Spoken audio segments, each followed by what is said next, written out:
And that one love is, oh, that's painful.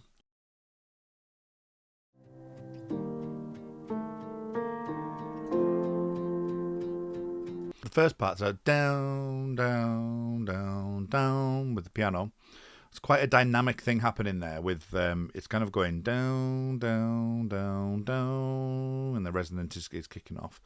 And I like it. It's the keys one tone down. I looked at this when it first came out. I've listened to it a couple of times here and there, but nothing to this degree where I'm actually analysing the song. And the dynamics there, the piano was slightly louder at one point, so the keys are being hit a little bit harder. I thought that was good. But the guitar, the acoustic guitar in the background is going tick, tick, tick, tick, tick, tick, tick, tick, tick, tick, tick, tick, tick, tick, which is prevalent through the song, I think, from what I remember, just from the few listens that I've listened to. And yeah, so far, I enjoy it. I think, nice little start to it. And yeah, you will find out what I think towards the end. But anyway, let's go and find out what's next. Is it getting better? Or do you feel the same? Great first start. Opening lyrics. The way that Bono uses the melody on that line and changes the tune a little bit, I really enjoyed. It reminds me of when I first watched or listened to No Line on the Horizon and Moment Surrender. So a completely different aspect in that when he starts that song, it's a shock to the system. You don't realise that's what's coming out of his mouth at that point. This one's very, is it getting better? Which is really nice. I like that. Let's move on. One love.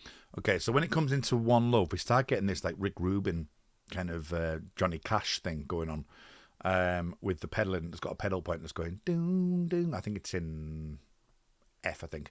Ding, ding, ding, ding, ding, goes through the song. I've got a lot to talk about with that as we go through the song, but at this moment, really, really nice. One life. The deeper, When it's one. so the deeper key piano as well. It's going down into the lower octaves, which I think is really good.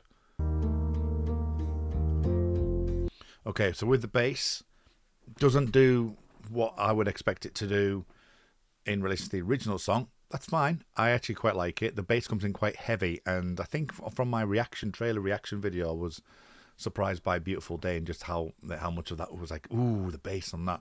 And again, this is a slightly different feel. This has got definitely more of a raw bass to it. It sounds, thicker than and less produced than the Beautiful Day one that I've seen. And it'd be interesting when I do look at Beautiful Day how that will transpire.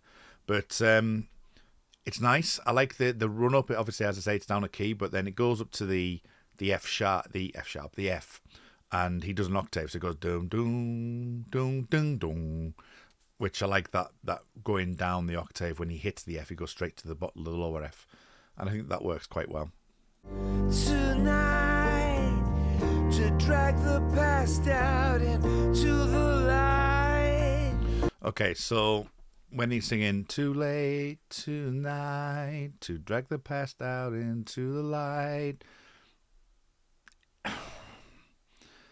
my biggest worry and my biggest concern with this album now is a couple of things. One, that I've heard a clip of stories for boys, and I've heard a clip of Who's Gonna Ride Your Wild Horses. You've got Beautiful Day Still to Come, and I've been quite defensive over using the acousticness of it, and I think that there may be a little bit leaning too heavily towards that. We'll get into that as we get towards the end of this.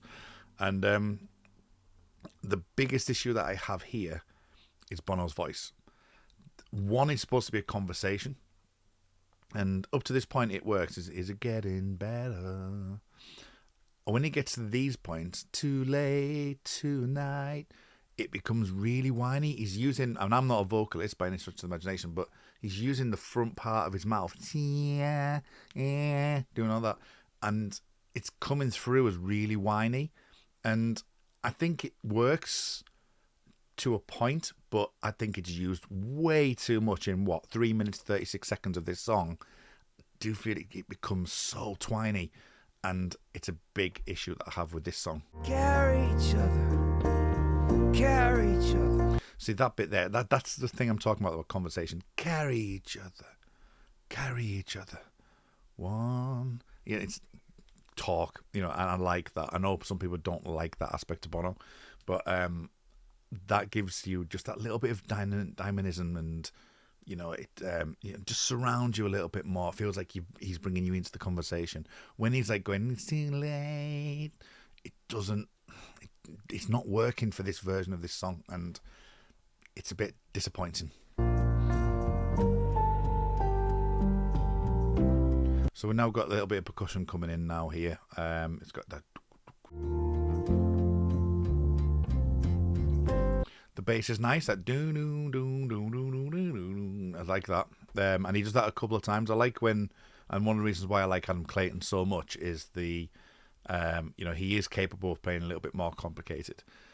He doesn't really do that too much, and I like the laid backness of it. I've just been watching a video of somebody on it must be at least a 6-string bass, playing Uptown Funk, and he's all over the shop, and it's awful. It's brilliant what he does, but awful in the fact it just makes it a mess. And Adam's normally quite zen, and I like the way that he generally plays things and doesn't overplay that often. Have you come here for forgiveness? Say, have you come here for forgiveness? Again, that talking, like it. Have you come to raise the dead? I think during the verses is where it's okay. It's the pre-chorus into one. Have you come here to play Jesus too? And even like the Jesus bit, which is a bit more twiny, but in isolation that works. And Jesus, that works for me. I think that works, but it's when you get to the next section where it's too late. And the pedals come back in a down, down, down, down. Very Hurt, Johnny Cash. I know Johnny Cash obviously did a version of one. I think that was more acoustic than it was piano, whereas Hurt was more piano.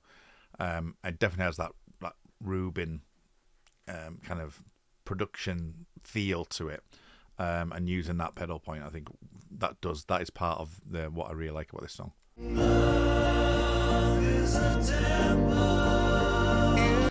Right. Love is a temple. Love is the higher law. There's a phase on it. It's the first time I've heard it on headphones, and the stereo separation's nice.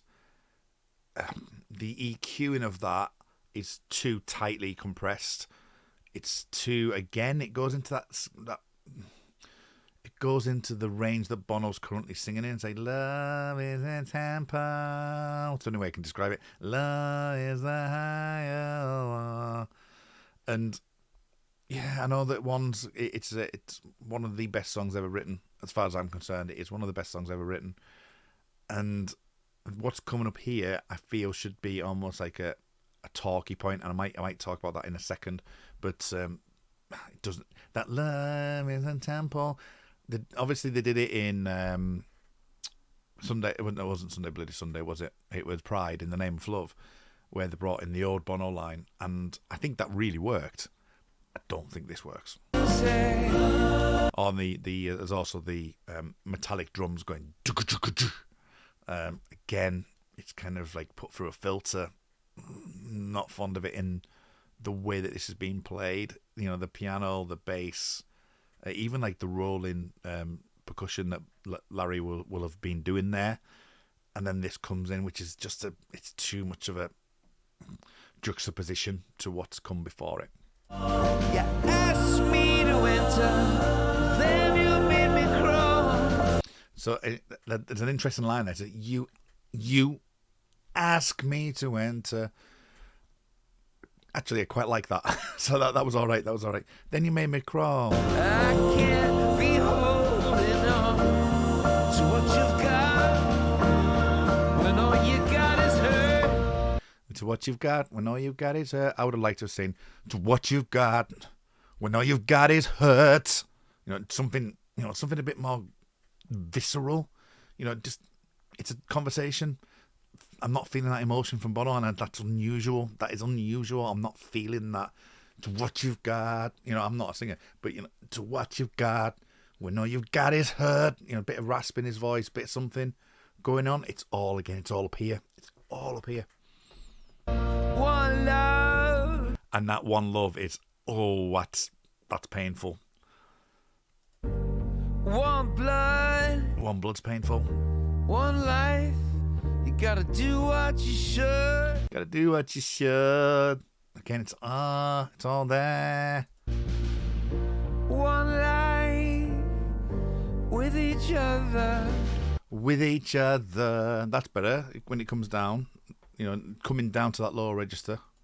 Sisters and brothers. Sisters and brothers. I like that bit. brothers. Overall, disappointing. I am really surprised that I've got to this point.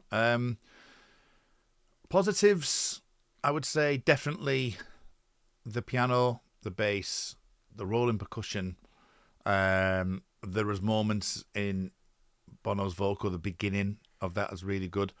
The pedal point on the piano going ding, ding, ding. The bass line doing the drop octave like that. Bono's voice sets it down. I never thought I'd ever say that. Bono's voice sets it down. The reshaping of Love is a Tempo is a good idea to reshape it. Probably would have preferred it to be done a different way, maybe of a slightly different line. And I would have liked a downbeat, emotional punch towards the end rather than this filtered, mid-rangey, military drum style, moaning, twining aspect to it. And so I'm really surprised. Now, did it disappoint me? Did it leave a bad taste in my mouth? It's still listenable. I'd still listen to it. I don't think it's going to stay on my playlist that long. So we'll see what the other, what we have 37 songs have got to come, which will come over the rest of this year. But this one has let me down.